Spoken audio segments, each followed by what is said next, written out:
Comment utiliser les clous de girofle dans la cuisine et aussi en tant que remède? Je suis Rita de la chaîne Ayurnatur, la chaîne où je vous parle d'Ayurveda et de naturopathie.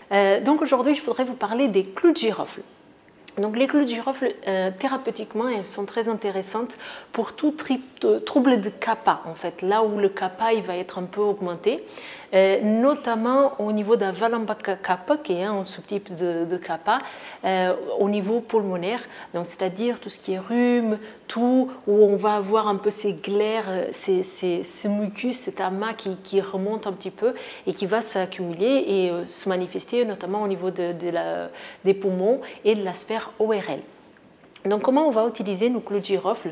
Donc on va les prendre, on va prendre les graines entières, en fait l'épice entière, pas en poudre, et on va la faire bouillir dans une casserole. On va porter à ébullition les clous de girofle.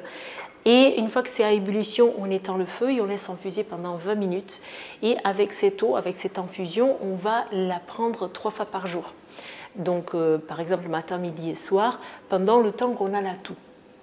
Et aussi, les clous de girofle, à part cette capacité de travailler sur toute cette sphère ORL et pulmonaire, il y a aussi une autre chose qui est très intéressante, qui est sa capacité analgésique. Donc la capacité à faire une analgésie locale, mais pour le coup, les clous de girofle, l'épice en elle-même, elle ne va pas être suffisamment dosée.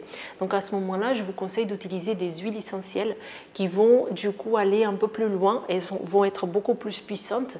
Et là, vous pouvez mettre par exemple 1 ou 2 gouttes sur un comprimé neutre et le prendre comme ça. Ou sinon, mélanger un petit peu une goutte dans un petit peu de pain ou dans du miel et consommer cela. Et là, ça va avoir vraiment un effet analgésique. Donc, c'est très intéressant pour les problèmes de douleur dentaire. Okay, donc, dans les temps, si vous avez des épices qui sont très puissantes parce qu'elles viennent d'être récoltées, vous pouvez, par exemple, dans le cas d'une rage de dents, l'appliquer notamment au niveau de cette zone où vous avez mal.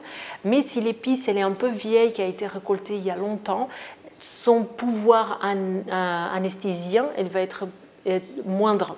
Donc à ce moment-là, je vous conseille d'utiliser plutôt l'huile essentielle de clous de girofle et vous mettez une goutte sur la zone pour ne pas le faire en direct, donc plutôt sur un comprimé neutre ou sur un petit peu de miel ou une mie de pain et le laisser reposer sur la zone parce que c'est l'effet analgésie locale que vous recherchez.